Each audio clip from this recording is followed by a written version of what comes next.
ఇక్కడొచ్చేసి white colour sorry మా ఆడపడుచు, మా వదిన, బబిత వదిన, మా చెర్రీ, మా అత్తమ్మ, ఇంకా మా మమ్మీ. ఇక్కడొచ్చేసి దీనా అనమాట. డిసెంబర్ 4th రోజు మా హస్బెండ్‌ది విరుముడి ఉండే. సో, ఇక్కడే ఇంకా అయ్యప్ప స్వామి టెంపుల్‌లో ఎవ్రీ ఇయర్ ఇక్కడే వేసుకుంటారు. సో, ఇక్కడే ఎప్పుడు విరుముడి గూడా జరుగుతుంది తినకి. మొన్ననే పడి పూజ అయిందంట. ఎంత బాగా డెకరేట్ చేశారో టెంపుల్ అయితే. నా మ్యారేజ్ అయ్యి 11 ఇయర్స్ అవుతుంది. 11 ఇయర్స్ నుంచి మా హస్బెండ్ మాల వేసుకుంటూనే ఉన్నాడు. అంతకు ముందు గూడా నా మ్యారేజ్ బిఫోర్ కూడా వేసుకున్నారంట. సో, ఇంకా నాకు అలవాటయిపోయిందనమాట. ఎందుకో తెలీదు అసల ఆ 41 డేస్ అసలు ఎంత పాజిటివ్‌గా అనిపిస్తుందో.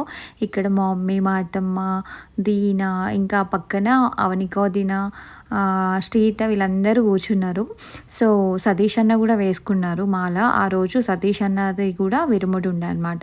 అవన్నీ నేను ముందు ముందు వీడియోస్‌లో పెట్టేస్తాను. ఇంకా తర్వాత విరుముడి అంతా కంప్లీట్ అయిపోయిన తర్వాత నేను, ప్రీతి అంటే సంతు అన్న, ఇంకా ప్రీతి, ఇంకా ట్విన్స్ పిల్లలందరూ వచ్చారు. విరుముడి కంప్లీట్ అయిపోయిన తర్వాత నేను హనుమాన్ టెంపుల్‌కి వెళ్దామని చెప్పేసి 8:00 కల్లా స్టార్ట్ అవుతుండే. ప్రీతి కూడా వస్తానుండే. ఇద్దరం కలిసి స్కూటీ పైన వెళ్ళినాము. సో, ఇంకా ఆ రోజు చూసిందనమాట.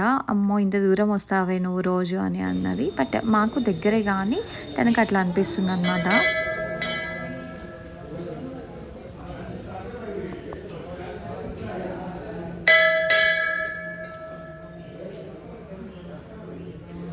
హనుమాన్ పూజ చేయబట్టి ఈ రోజుకి 34 డేస్ అయిపోయింది.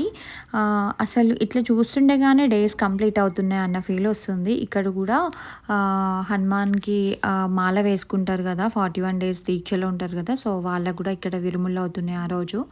సో, చాలా పాజిటివ్‌గా అనిపిస్తుంది అసలు ఈ టెంపుల్ నాకైతే.